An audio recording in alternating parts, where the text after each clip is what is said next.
Druhá polovica augusta je z historického hľadiska nie veľmi veselé listovanie v kalendári. 21.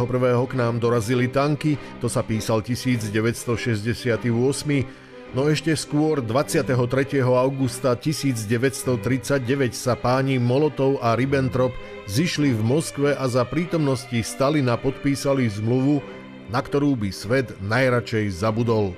No tento určite chybný krok by sme veľmi skoro oľutovali a vedel to aj Európsky parlament, ktorý v 2008 navrhol a o rok neskôr aj potvrdil 23. august ako Medzinárodný deň pamiatky obetí totalitných režimov stalinizmu a nacizmu.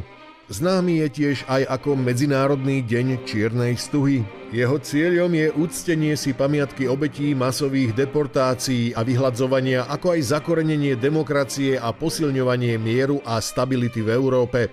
Oficiálne oslavy tohto dňa boli poprvýkrát zorganizované v roku 2011 vo Varšave pod záštitou poľského predsedníctva.